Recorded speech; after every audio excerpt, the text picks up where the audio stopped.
akan mengisi sekedarnya pengajian yang demi untuk menghormat kelahiran Nabi besar Muhammad SAW, saya akan membuat beberapa catatan yang ada hubungannya dengan maulud atau dengan kelahiran Nabi besar kita ini. Catatan saja, terserah kepada mubaligh atau guru-guru atau masyayikh untuk menambahi atau memperpanjang, masing-masing terserah untuk melengkapinya. Di sini kami hanya akan memberikan beberapa catatan kecil. Sebelumnya perlu saya jelaskan atau umumkan bahwa di samping haflatul tilawah ini, insyaallah acara peringatan maulud juga akan diadakan sendiri. Jadi di samping haflatul tilawah ada acara maulud. Ini panitianya lain lagi. Ini saya belum menerima laporan apakah panitianya itu sudah lengkap, sudah ada ketentuan atau bagaimana. Insyaallah kalau sudah ada nanti kita umumkan. Ya. Baiklah, sekarang saya mulai dengan beberapa catatan. Bismillahirrahmanirrahim. Alhamdulillah Rabbil Alamin. Wassalatu wassalamu ala asyrafil mursalin Sayyidina Muhammad wa ala alihi wa sahbihi ajma'in. Amma ba'du.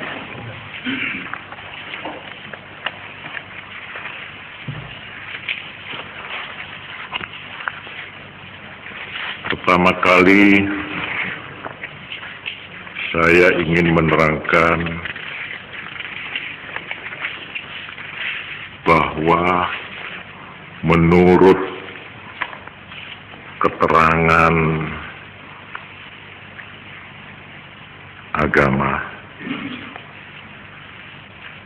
hari besar Islam yang resmi itu hanya dua. Jadi hari besar Islam yang resmi itu dua. Yang resmi yaitu Idul Fitri dan Idul Adha. Ini dalil Quran yang ibadah, dalil hadis yang ibadah. Dua ini. Yang lain-lain itu memang diadakan tetapi mempunyai riwayat sendiri-sendiri. Seperti peringatan maulud yang diadakan dalam bentuk perayaan besar-besaran, nyembelih ini, nyembelih itu, terus orang rame kumpul, itu di zaman sahabat belum ada itu. Zaman tabi'in juga tidak ada itu. Perayaan maulud itu, apalagi zaman Nabi, orang masih ada Kanjeng Nabi ya, tidak ada itu. Peringatan maulud khusus secara besar-besaran itu tidak ada. Zaman Nabi tidak ada. Zaman sahabat tidak ada. Zaman tabi'in juga tidak ada. Timbulnya atau mulai adanya perayaan maulud besar-besaran itu di zaman perang salib.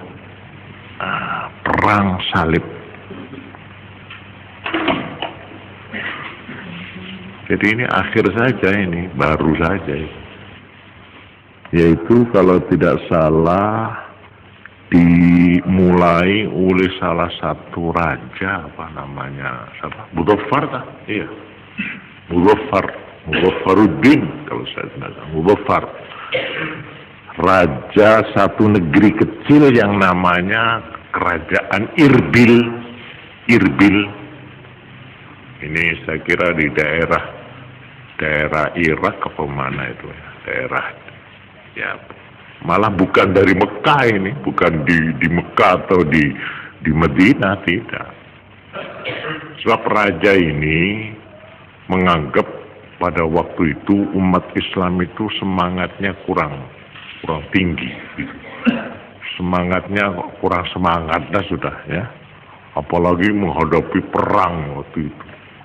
Nah, lalu si Raja Irbil ini lalu mengadakan musyawarah bagaimana caranya supaya umat Islam ini gegek gitu loh, supaya semangatnya itu berkobar-kobar gitu loh menghadapi serangan musuh ini. Waktu itu ada perang salib. Peperangan salib itu berlangsung selama 200 tahun. 200 tahun. Ganti, tidak pernah putus. Itu ceritanya itu tidak saya ceritakan di sini. Nah ini si raja ini terus sekarundingan mupakat begini aja, supaya umat Islam ini semangat, mari kita mengadakan peringatan mulut secara besar-besaran. Mereka tak ada nampak tak korsokor nih, bodoh betul-betul besar-besaran, entah berapa ratus ekor yang disembelih waktu itu. Pokoknya belum pernah seperti itu. Orang bawa lampu ini macam-macam kumpul di situ. Nah di situ lalu ada yang membaca riwayatnya Kanjeng Nabi, tapi yang dipilih waktu itu bukan riwayatnya Kanjeng Nabi semelas mulai kana yatim piatu pas bukan, kita coba ngelak perang itu. Jadi bagaimana Nabi perang itu, begini perang ini. Pokoknya mengenai perang melulu nah. Ini riwayat lagi. Jadi rakyat sing ngidingake kene tegak betina ada Iran, Syria, sahabat-sahabat. Itu asalnya perayaan. Tapi yang berdasar perayaan dari Quran atau hadis itu memang tidak ada. Malah di zaman Nabi tidak ada ini perayaan Maulud, itu tidak ada. Mau perayaan telasan ada. Mulai cuman Kanjeng Nabi itu Idul Adha, Idul Fitri itu memang resmi itu. Ada Qur'annya, ada hadisnya itu. Dan dilaksanakan sendiri oleh Kanjeng Nabi. Berami-rami semuanya itu. Ini kesih resmi. Lain-lain ini cuma usaha kita umat Islam karena ada sebab-sebab. Namanya Isra Mi'raj, diadakan perayaan, perlunya mempertebal iman, ya, supaya orang mengerti pentingnya sembahyang, sampai Kanjeng Nabi dipanggil untuk menerima perintah sembahyang waktu Isra Mi'raj dan macam-macam. Apalagi perayaan apa? Sebenarnya apa boleh? Apa boleh? Hari besar Islam itu apa lagi? Ya nggak tahu lah, pokoknya macam-macam lah ya. Pas ini makin si anyar makin nuzulul Quran, iya. Mereka bodoh perayaan. Itu sebenarnya nuzulul Quran buruan baik nikah. Tapi tak apa-apa saya nuzulul Quran, terus apalagi nampaknya Ramadan mana ya, diskusak ban, apalagi sudahlah, sudah situ ya, itu boleh aja asal niatnya baik gitu. Nah, sekarang mengenai kelahiran Kanjeng Nabi Muhammad Sallallahu Alaihi Wasallam, Ini yang saya catat ini. Ini kan gula maki beda kitab I'anatul Talibin juz 2 Sahifah 270. Di situ diterangkan wa shaumul itsnaini afdalu min shaumil khamisi li khususiyat.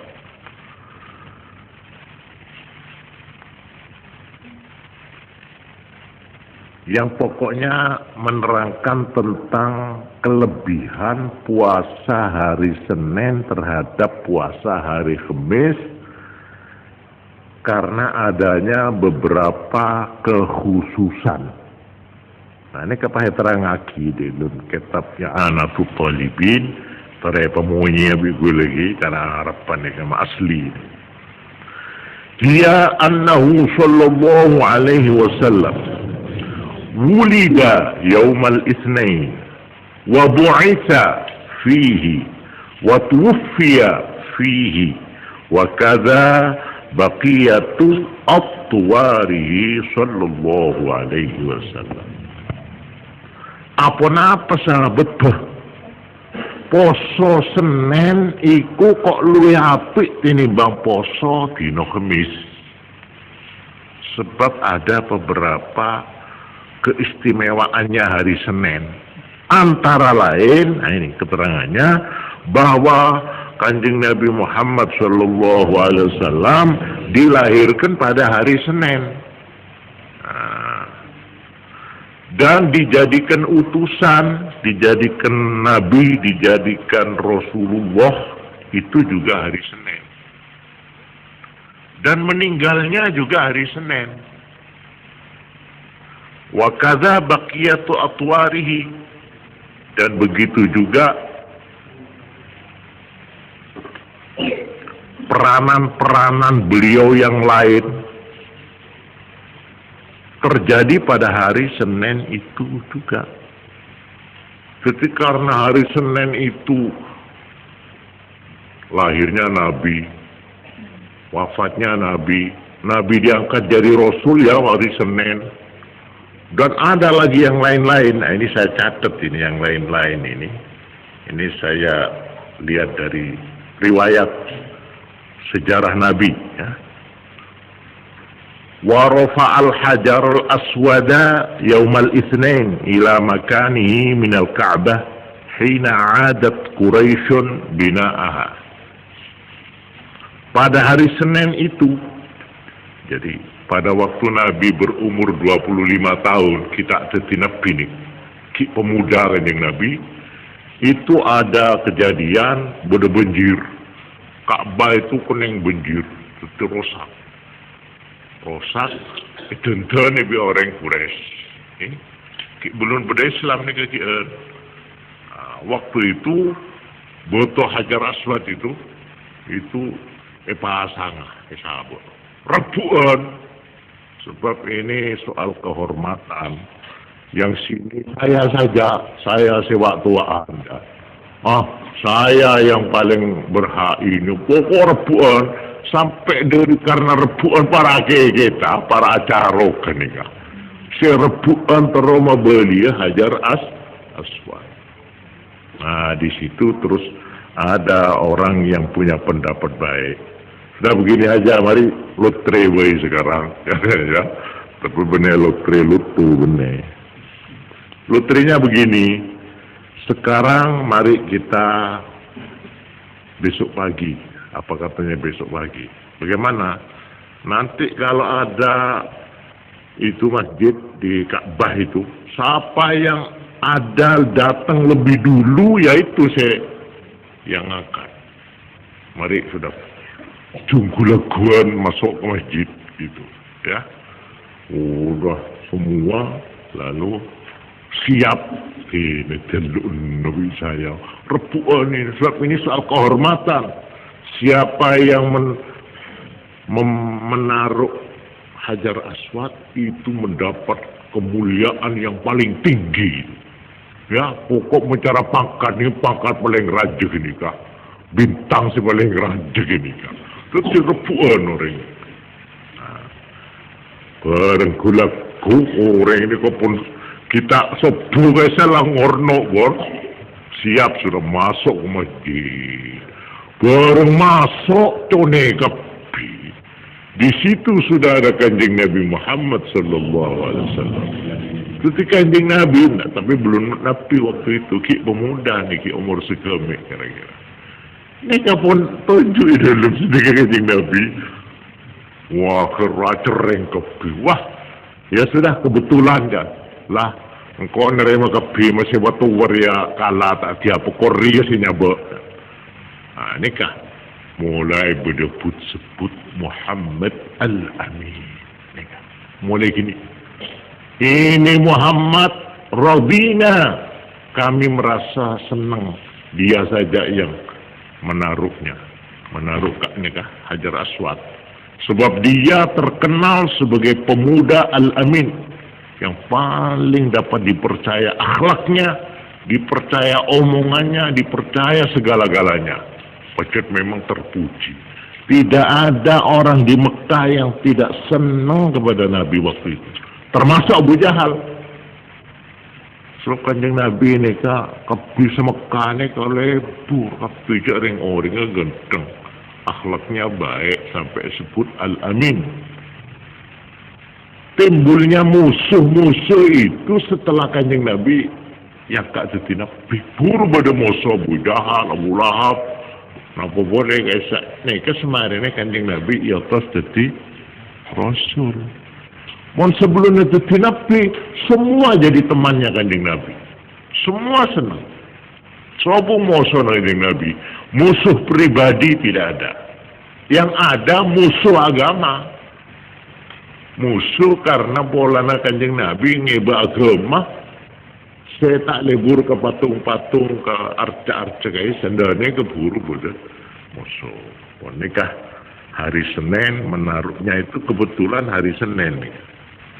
Terus ada lagi di dalam riwayat diterangkan. Pada waktu Kanjeng Nabi Muhammad sallallahu alaihi wasallam hijrah dari Mekah ke Madinah. Lah hijrah ini juga kebetulan keluarnya Kanjeng Nabi dari Mekah, dari kota Mekah waktu hijrah tepat hari Senin. Jadi tepat hijrah itu keluar dari kota hari Senin.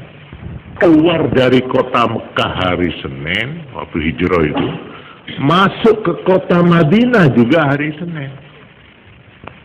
Nikah riwayatnya itu.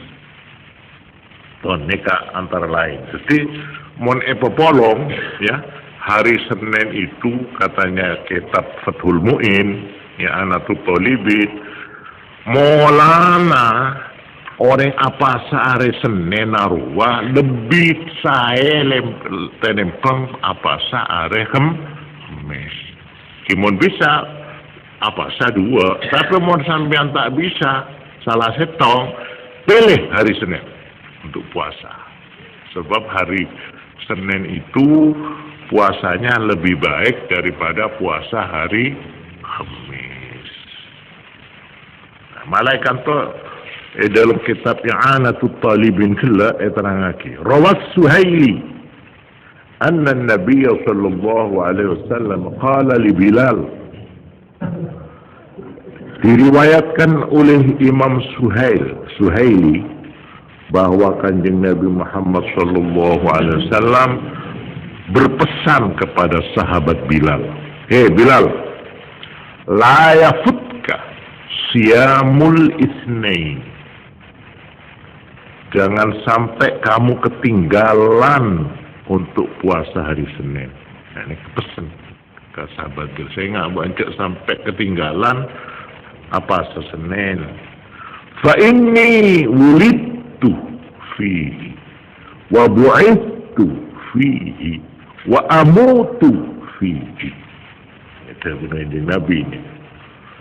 Karena aku dilahirkan pada hari itu. Aku diangkat sebagai Rasul pada hari yang sama. Dan aku akan mati pada hari itu juga. Pagi, hari Senin. alasannya pesen ke sahabat Bilal, saya nggak bisa sampai tak apa asa Senin. Sebab pada hari Senin itu engkau lahir, ya, saya lahir hari Senin. Iya kak, ketinapin engkau ya hari Senin. Berengkau baki mati ya mati hari Senin. Pononing, aneka. Tambah pun dalam catatan kitab nikah, kitab namanya mana sila?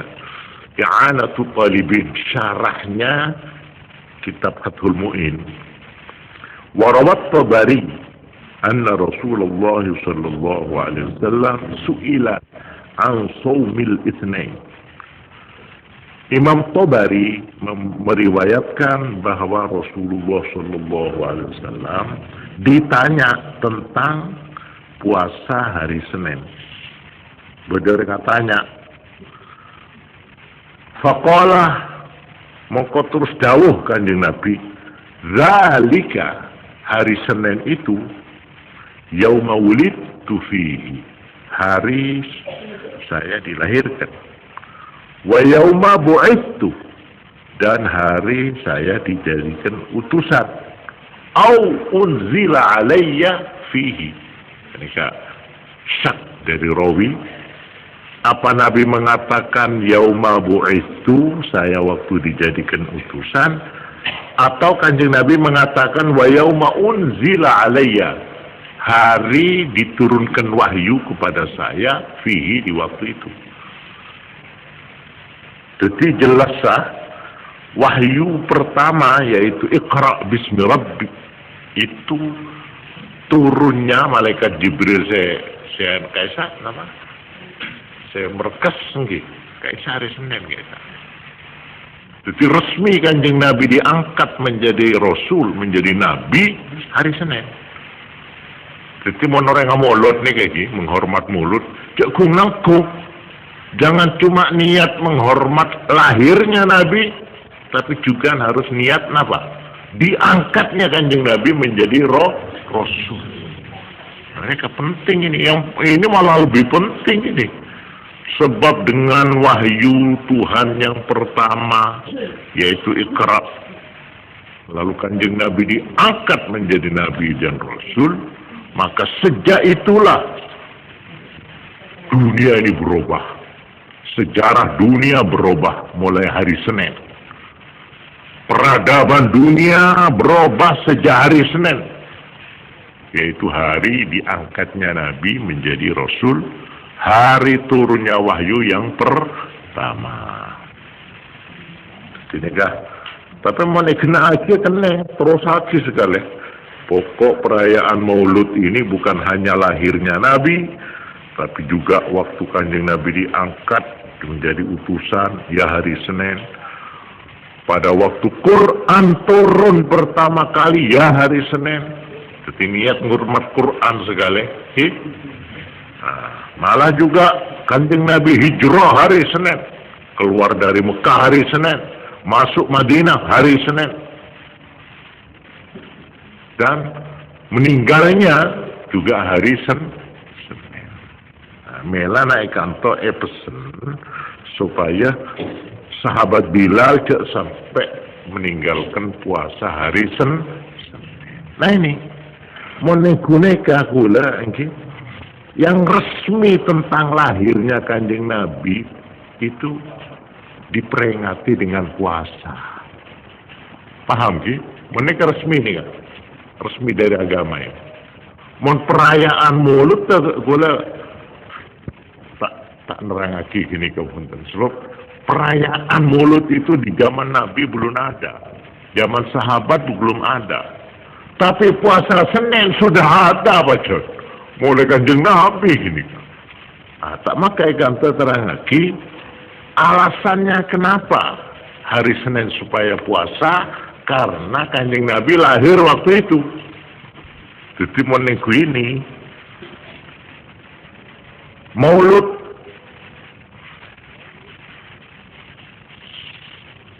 atau dengan melakukan puasa pada tiap-tiap hari Senin, itu termasuk memperingati Maulud kelahiran Kanjeng Nabi. Ini secara resmi agama nih kan. Okay? Itu upamana bodoh orang apa sah hari Senin kita oning sekalian, tak oning tiap-tiap hari Senin. Ini mana memperingati maulud gini kah? Cocok bidau Kanjeng Nabi. Paham apa nih? Oh, tentang. Lalu mau secara tepaan nih kata ini kah untuk catatan nih kah? Ini siswa-siswa juga saya minta supaya mencatat ini ya.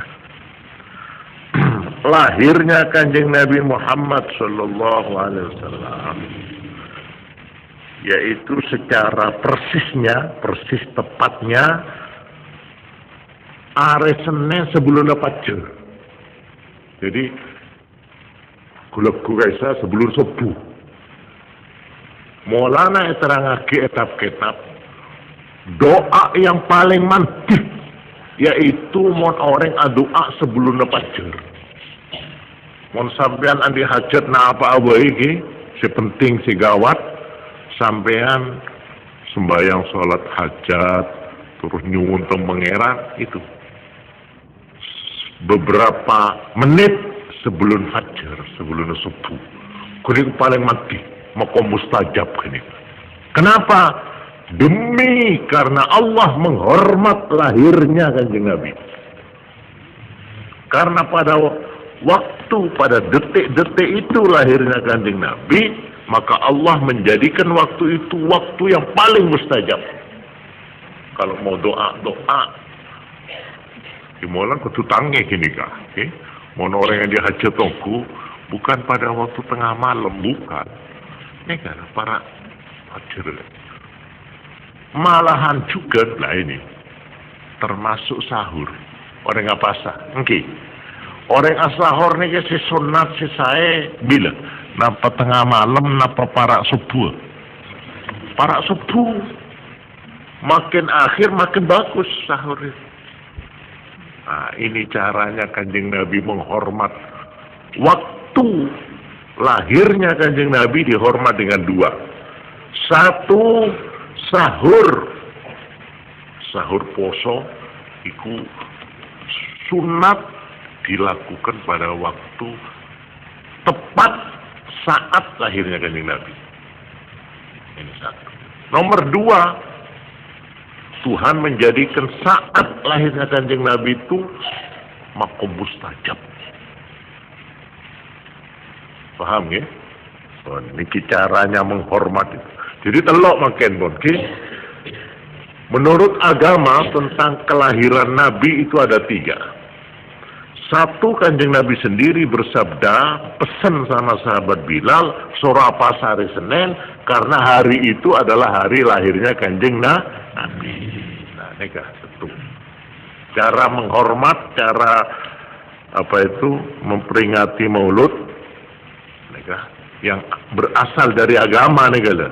Mulai zaman Nabi itu nomor 1 puasa Senin. Nomor 2, nah ini kah saat lahirnya qoblal fajar, sebelum Fajr. Mereka supaya sahur, orang sahur apa wajib atau apa sunat, sahurnya itu baik pada waktu saat lahirnya Nabi.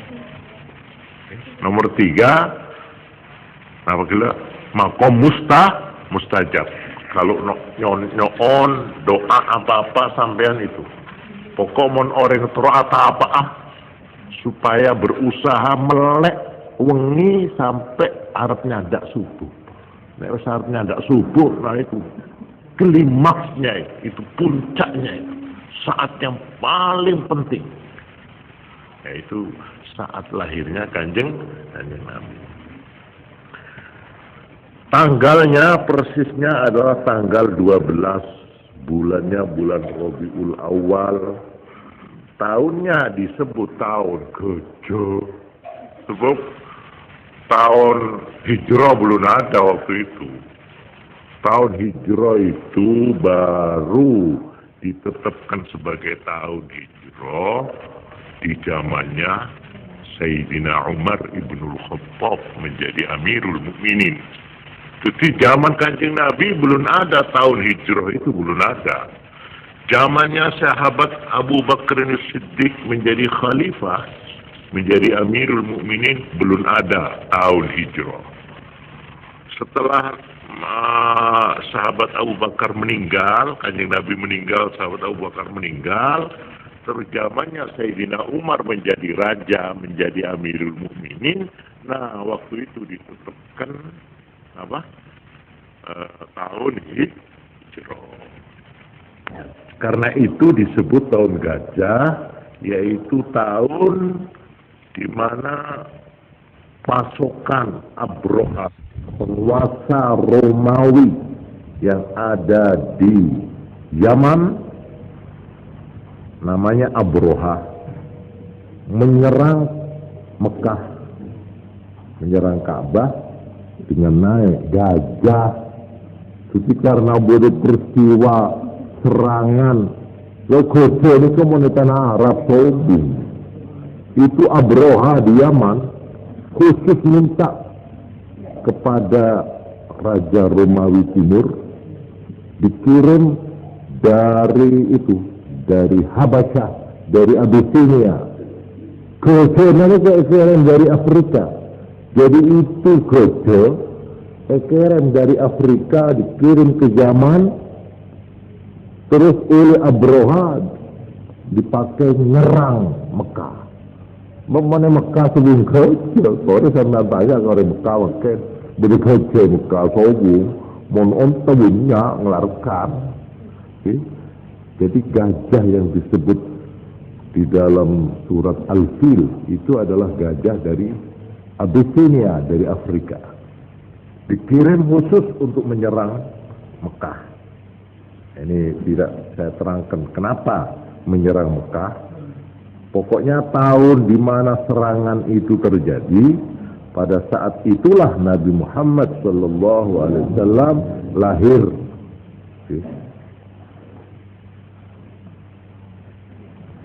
Nah, sekarang yang penting, Kanjeng Nabi diangkat menjadi Nabi, resmi menjadi Rasul kapan? Tadi diterangkan hari Senin, tanggalnya tanggal 17 Ramadan. Tahunnya dihitung tahun yang ke-41 dari kelahiran Nabi. Jadi dihitung tahunnya yang ke-41 dari kelahiran Nabi. Pada waktu Kanjeng Nabi yang persisnya waktu Kanjeng Nabi diangkat menjadi Rasul, umurnya berapa? Nah, ini sudah dihitung teliti tahun, bulan, hari. Yaitu beda dua kata. Menurut hitungan tahun Qamariyah, tahun Hijrah, artinya tahun yang berdasar bulan, umurnya Kanjeng Nabi waktu diangkat menjadi Rasul persisnya, saya menulis ini yang mau mencatat itu, 40 tahun 6 bulan 8 hari.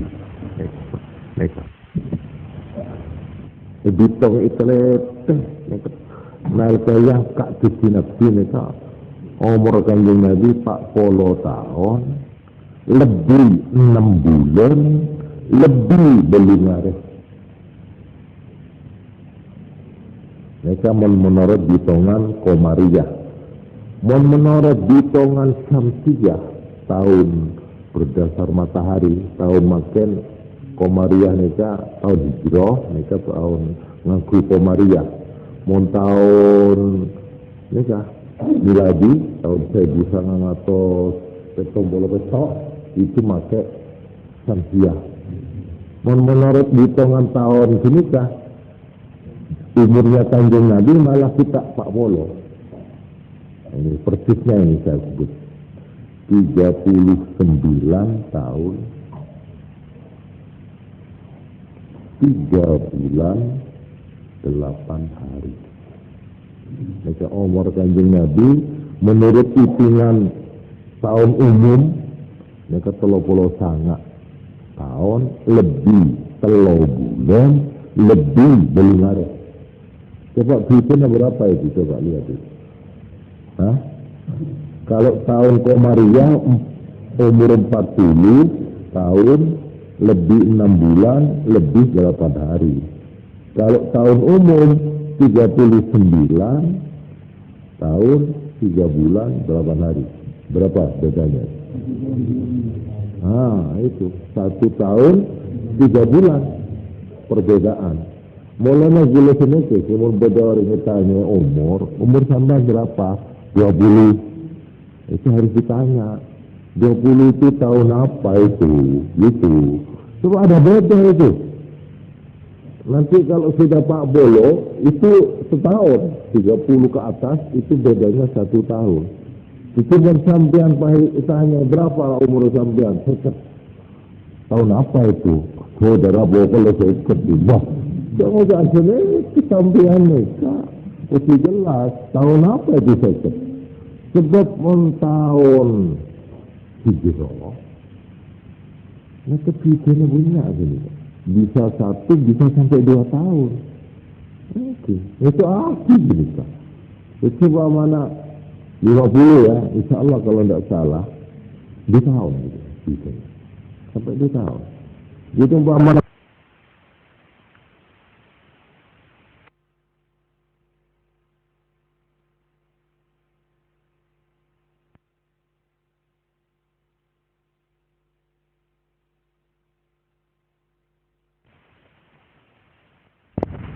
itu mana bodoh orang menurut tahun umur 50. Iya. Itu mau tahun hijrah sekedua gini kan. Ngitung umur gini kan. Ya aku ngaku ngode sambihan nikah. Nah, karena itu cuma umumnya orang itu senang pakai tahun umum karena anunya itu tetap apanya itu hitungannya itu tetap tak berubah-ubah. Mau tahun Komariah bulan ini kita tetap bodoh si berulekor, bodoh si bodoh si tak tetap.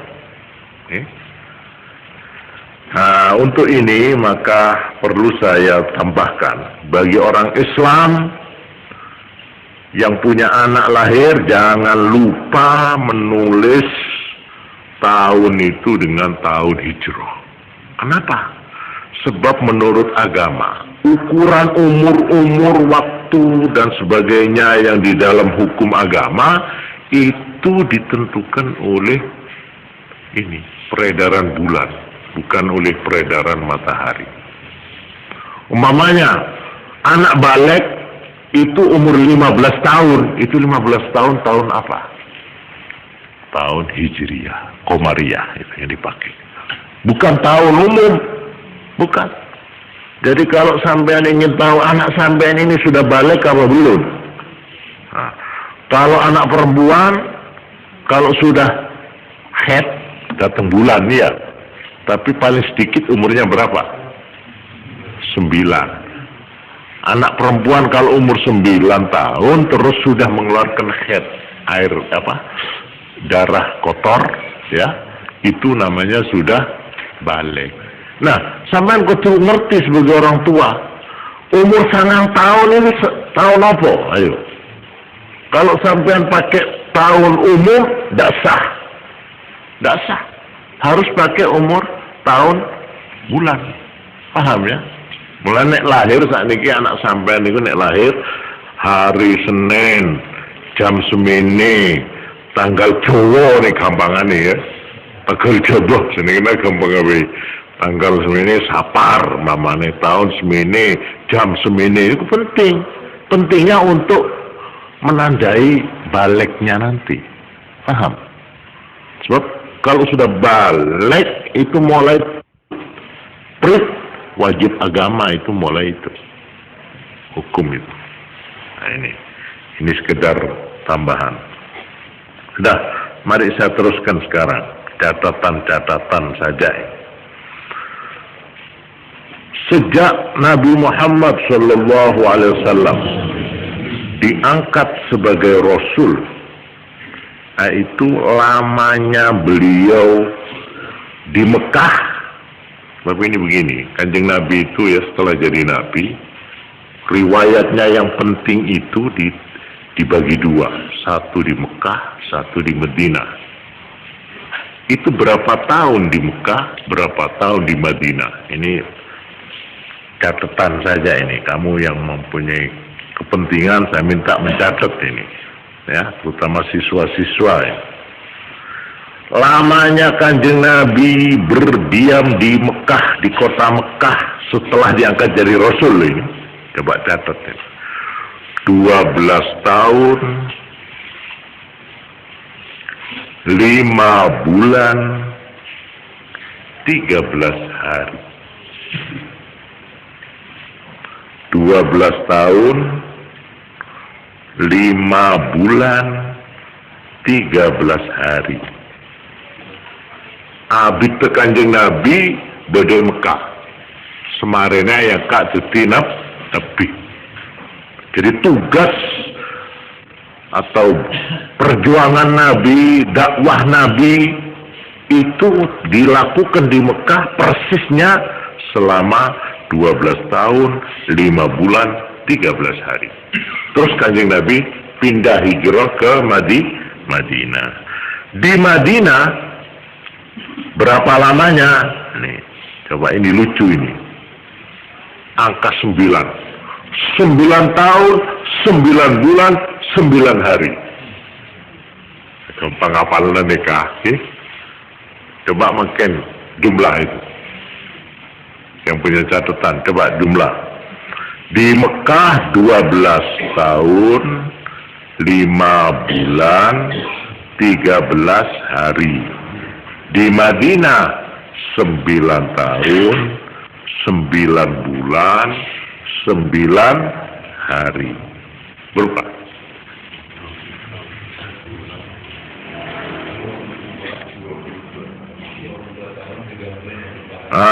Ini kalau dihitung tahunnya 21 tahun, 14 bulan, 22 hari. Jadi 14 bulan ini kah, artinya kan setahun lebih 2 bulan. Jadi kalau di emonyaki tahun 2 lekor tahun, 22 tahun, 2 bulan, 22 hari.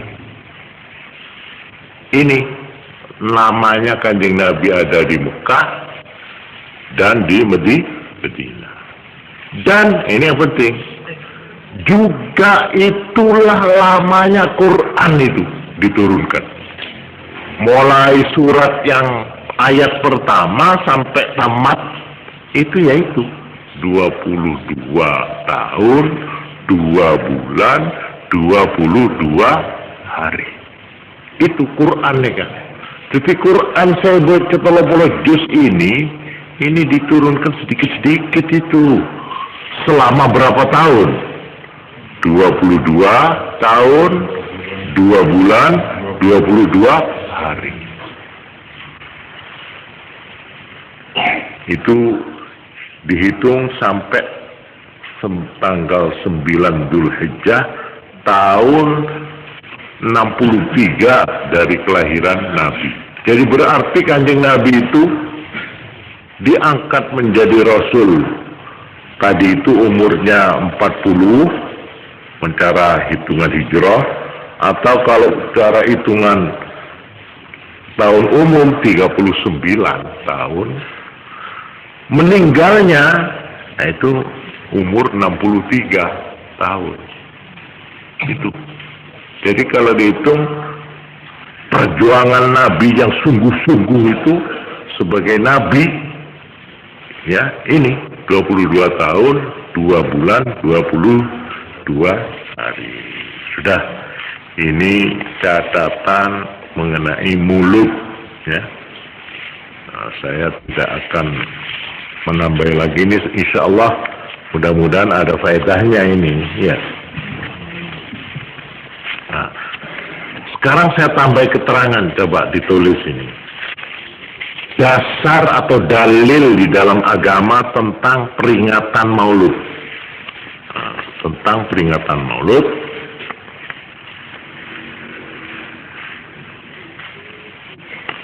yaitu firman Allah Subhanahu wa taala, wa rafa'na laka dzikrak, dalam surat Alam Nashrah, yang maknanya kami menjunjung tinggi menyebut namamu. Tuhan Allah menjunjung tinggi namamu, penyebutan namamu, atau zikrak, memperingatimu. Jadi menjunjung tinggi memperingatimu. Memang Tuhan itu menjunjung tinggi nama Nabi. Sampai, coba, caranya Tuhan memperingati Nabi. Ini coba ini. Nama beliau diberi kehormatan yang sangat tinggi sekali. Nama Nabi yaitu disejajarkan dengan nama Tuhan. Gandeng bi asmana Allah, yaitu satu dalam syahadat asyhadu an la ilaha illallah, terus wa asyhadu anna Muhammadar Rasulullah. Dan ini harus diucapkan oleh tiap-tiap orang Islam. Jadi untuk sahnya iman tidak boleh, tidak harus menyebut dua nama, nama Allah dan nama Muhammad. Nah ini begitu tinggi penghargaan Tuhan kepada Nabi. Ini caranya Tuhan mengabadikan peringatan nama Kanjeng Nabi sampai dijadikan apa itu syahadat. Atau di dalam kalimat tauhid la ilaha illallah, sambungannya Muhammadur Rasulullah. Ada manusia atau nabi yang namanya digandeng seperti Nabi Muhammad? Yang tidak ada. Ini caranya kan Tuhan menghormati. Juga tiap-tiap sholat 5 waktu nama beliau disebut, disejajarkan dengan nama Tuhan dalam kalimat-kalimat azan dan qomat. Dengan sendirinya 5 kali disebut Allahu Akbar, Allahu Akbar. Nanti di tengah asyhadu an la ilaha illallah, asyhadu an la ilaha illallah. Terus asyhadu anna Muhammadar Rasulullah. Itu berarti nama Muhammad, ya sebutan Muhammad akan kekal abadi selama masih ada orang azan, selama masih ada orang baca syahadat, selama orang apa itu qomat. Nah itu tetap hidup terus, diperingati terus. Jadi bukan 1 tahun 1 kali tepat bulan Maulud, bukan. Tiap hari 5 kali itu, malah adanya di kamat jadi 10 kali itu. Itu satu. Malahan juga di dalamnya sembahyang. Apakah sembahyang fardu atau sembahyang sunat, nama Nabi Assalamualaikum warahmatullahi wabarakatuh. Assalamu alayna wa ala ibadillahis salihin. Asyhadu an la ilaha illallah wa asyhadu anna Muhammad. Nah, coba. Wa asyhadu anna Muhammadar Rasulullah, ditambahi Allahumma salli ala Muhammad. Coba. Jadi orang itu dengan sendirinya soro lepah ke Kanjeng Nabi tak bisa orang Islam ni kan kena betul. Siapa-siapa aja mesti sebut kisah. Asyhadu anna Muhammadar Rasulullah sallallahu alaihi Muhammad. Assalamualaikum, assalamualaikum. Sebab itu jadi rukun, itu rukun apa aja gitu. Kalau tidak dikerjakan tidak sah. Inilah penghormatan Tuhan yang tinggi sekali kepada Nabi Muhammad sallallahu alaihi wasallam. Pon ini catatan saja ini. Sekarang yang terakhir ini sekarang. Tore pesabar sekolah ini kan memperingati ini lagi. Nah, ini kan cuma merupakan catatan saja. Coba nama beliau diabadikan di dalam Al-Quran dengan nama dua. Satu Muhammad dan dua Ahmad. Yaitu di dalam surat Ali Imran ayat 144. Kata dulu itu nyama sorot itu. Jadi sampai menerangake pidato kayak sewa nyaman mereka. Gue tak pidato dan cuma catatan tok nih kan. Nama Muhammad dan nama Ahmad dicantumkan di dalam Quran secara abadi selama masih ada orang membaca Quran atau selama masih ada Quran, nama Nabi tetap disebut dan diperingati. Yaitu satu dalam surat Ali Imran ayat 144. Satu. Nomor dua, surat Al-Ahzab ayat 40. Sudah? Nomor tiga, surat Al-Fatah ayat 29.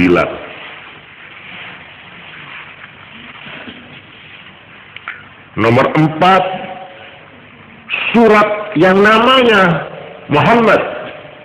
Nah, coba ini dijadikan nama ini. Namanya Muhammad ayat 2. Ayat 2.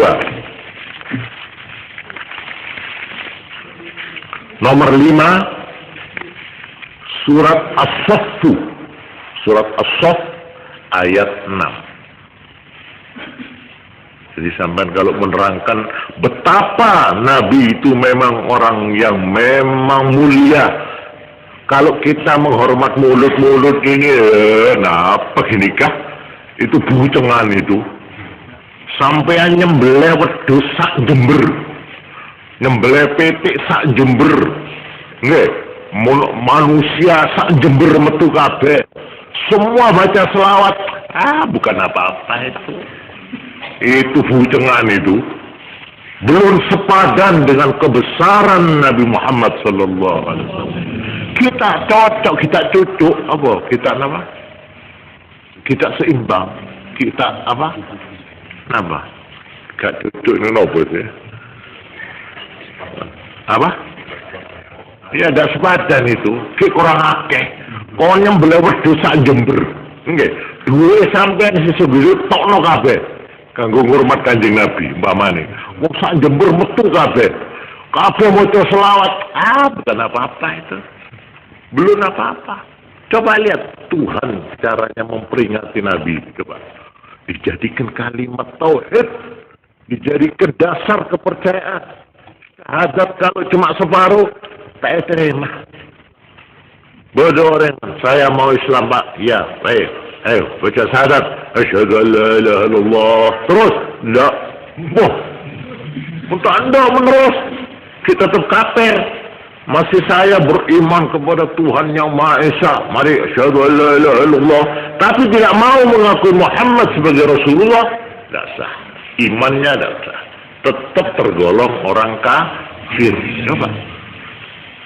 Hanya karena nama dan menghormat nama Rasulullah Kanjeng Nabi Muhammad, orang menjadi kafir atau tidak kafir karena nama ini. Saya percaya sama Allah, percaya 100% mulai kepala sampai kaki, iya. Tapi pada Muhammad tidak, saya terima. Coba. Bener diterima, wis nang pangeran, wis kok arep apa maneh. Perkara Muhammad gampang lah wis buri-buri ae kok, mamane yo. Sing penting saiki Allah tok. Nggak bisa. Nggak bisa. Kamu tetap kafir. Nek mati tidak oleh kumpul ke orang Islam, tidak oleh disembayangi. Kenapa? Karena kamu tidak mau menyebut Muhammad. Coba. Dia ada penghormatan seperti ini. Tidak ada. Nah, coba saya baca ya ayatnya itu. Ayat di mana nama beliau dicantumkan secara abadi, diabadikan di dalam Quran, surat Ali Imran ayat 144, tadi sudah dibaca tadi oleh Ustaz Husnu, maaf. Wa ma Muhammadun illa rasulun qad khalat min qablihi ar-rusul afa in mata aw qutila qalabtum ala aqabikum ومن ينقلب على عقبيه فلن يضر الله شيئا وسيجزي الله الشاكرين. Muhammad bukan apa-apa, hanyalah dia seorang rasul. Telah banyak rasul-rasul yang sebelumnya meninggal. Apakah sekarang kalau Muhammad meninggal atau terbunuh, engkau orang Islam akan berbalik mantap, akan ingkar kepada Muhammad karena dia sudah tidak ada? Siapa yang membalik murtad, tidak mau mengakui, tidak mau mengikuti ajaran Muhammad, maka tidak merugikan Allah sedikit pun. Tidak kendor. Tapi Allah akan membalas orang yang pandai berterima kasih. Ini artinya ayat itu. Ayat yang kedua, Al-Ahzab. Ma kana Muhammadun aba ahadin min rijalikum walakin Rasulullah wa khataman nabiyyin wa kana Allah bikulli syai'in alima. Muhammad bukan bapak siapapun. Dia bukan sekedar bapak pemimpin, tak oleh. Bukan bapak Arab, bukan bapaknya si Zaid bin Harithah, bukan bapaknya bangsa Arab, pahlawannya bangsa Arab, pemimpin bangsa Arab, bukan bapak siapapun, tapi walakin Rasulullah, dia adalah Rasul Allah, wa khataman nabiyyin, dan penutup dari segala nabi. Itulah Muhammad. Yang ketiga, surat Al-Fatah ayat 29. Muhammadur Rasulullah walladzina ma'ahu asyidda'u 'alal kuffari ruhama'u bainahum. Muhammad adalah Rasul Allah. Dan orang-orang yang bersama dia adalah orang yang gagah-gagah. Orang yang gagah dan gigih menghadapi musuh-musuh, tetapi mereka adalah lemah lembut terhadap kawan-kawannya. Itu pengikut Muhammad yang sejati. Gagah menghadapi lawan, lemah lembut menghadapi kawan. Ini surat Al-Fatah ayat 29. Yang keempat, surat Muhammad ayat 2. Nama beliau disebut. Walladzina amanu wa 'amilus solihati wa amanu bima nuzzila ala Muhammadin wa huwal haqqu min rabbihim kaffara 'anhum sayyi'atihim wa aslaha balahum. Orang yang beriman dan mau beramal serta mau beriman dengan apa yang diturunkan kepada Muhammad, dan itu adalah merupakan kebenaran dari Tuhannya, yaitu Quran, wahyu, maka orang-orang yang demikian kaffara anhum sayyi'atihim, akan diampuni dosanya, kejelekannya akan dihilangkan oleh Allah, wa aslaha balahum, dan hatinya akan diperbaiki, dibikin tentrem hati, tenang. Korongguan oleh percaya dan beramal serta percaya kepada yang diturunkan kepada Muhammad. Ini yang terakhir, nomor 5. Nomor 5, ini kalau gula nyoon ki, pokoknya dengan niat amolotan ki. Jadi ini kalau gula nyoon bektoh ngemis kesambian, tambahan waktu, pikir bek malam sekolah ki. Ini kan membeda setanda, tidak tak nokuna, gula tak apa nyorot laon, tak apa. Kerja zakasa wei. Nomor 5 di dalam surat As-Saff ayat 6. وَإِذْ قَالَ عِيسَى ابْنُ مَرْيَمَ يَا بَنِي إِسْرَائِيلَ إِنِّي رَسُولُ اللَّهِ إِلَيْكُمْ مُصَدِّقًا لِمَا بَيْنَ يَدَيَّ مِنَ التَّوْرَاةِ ومبشرا برسول يأتي من بعد اسمه أحمد.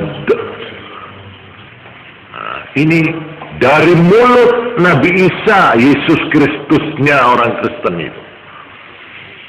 Nabi Isa sendiri mengatakan, Bani Israel, aku adalah utusan Tuhan kepadamu. Musaddiqan lima baina yadayya.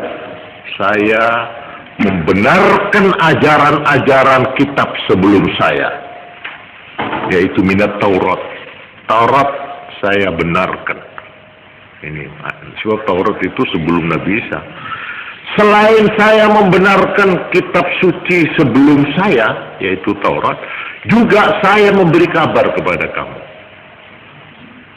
akan datangnya seorang nabi nanti, kira-kira 4 abad.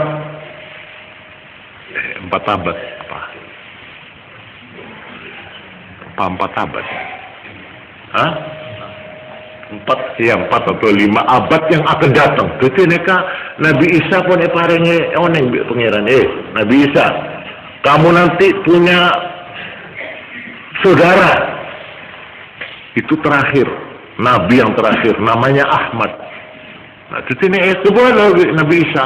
Jadi di zaman Nabi Isa itu sudah menyebut nama Ahmad, nama nabi kita. Bani Israel kabeh ya. Wa mubasysyiran bir rasulin, saya memberi berita gembira akan datangnya seorang rasul sesudah saya, yaitu 4 abad yang akan datang. Sekurang 400 tahun nanti pun pemuda dikebut. Ismuhu Ahmad, namanya Ahmad. Jadi nama resmi nabi yang dicantumkan dalam Quran 2, Muhammad dan Ahmad. Falamma ja'ahum, malah pada tablok oleh Nabi Isa. Falamma ja'ahum bil bayyinati qalu hadza sihrun mubin. Kamu tahu, katanya Nabi Isa, kaum menegak Bani Israel, itu nabi yang namanya Ahmad, kalau sudah datang membawa keterangan yang jelas gamblang kepada kaumnya. Tapi apa kata kaumnya? Hadza sihrun mubin. Sihir ini. Jadi keterangan Kanjeng Nabi Muhammad tak terima, dianggap itu sulapan. Ini sihir, ini apa ini gitu. Ini kepon itu 4 abad sebelum kelahiran Nabi. Nah, ini peringatan Tuhan, peringatan Quran terhadap Nabi Muhammad sallallahu alaihi wasallam dengan mengabadikan nama beliau. Sekarang selain itu, pada catat nikah sebagai catatan,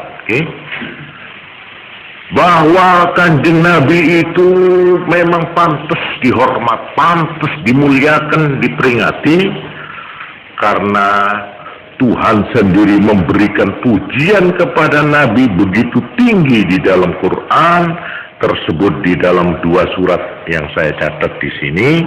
Nomor 1 surat Al-Qalam ayat 4.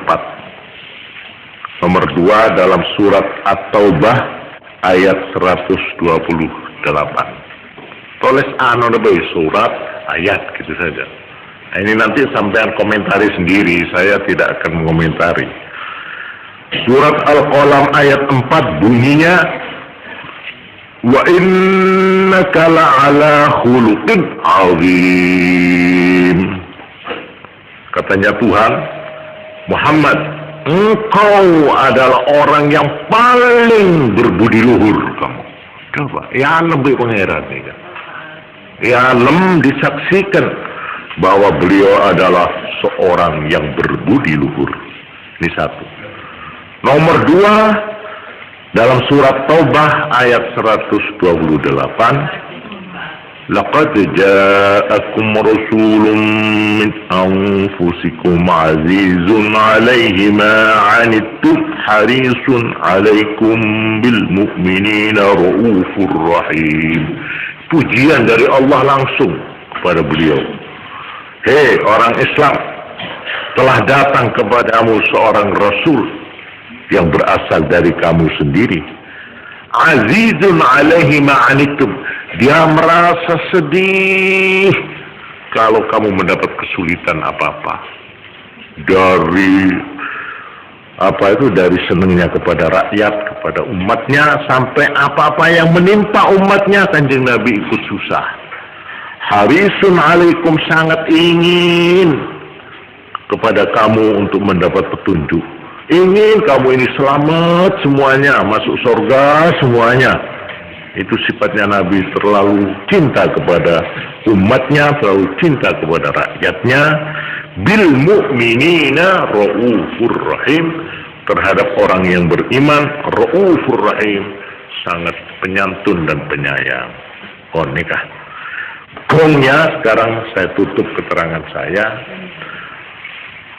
Betapa Tuhan tidak akan menghormat Nabi sampai dijadikan totoan. Siapa yang taat kepada Muhammad Rasulullah berarti taat kepada saya Allah. Siapa si norok Muhammad, norok kok. Siapa si cengkal ke Muhammad berarti cengkal ke kok. Coba dijadikan barometer, dijadikan ukuran ini. Siapa yang setia kepada Muhammad berarti setia kepada Allah. Siapa yang duroko nang Muhammad, duroko kepada Allah. Beda nih kapangkan nggak bisa terus. Padahal sampean saya nggak dia tang soro dia, tang pesuruh dari utusan saya. Siapa yang menghina utusan saya ini berarti menghina saya. Siapa yang ngotem itu berarti ngotem muka saya. Itu kan kayak gini pak kata utusan. Masih hehehe orang kesini kayak baman lagi baman nikah. Orang kurus, rawe-rawe, tapi ini utusan Presiden Soeharto loh, saya menghina ini berarti menghina presiden. Menghina presiden berarti menghina negara.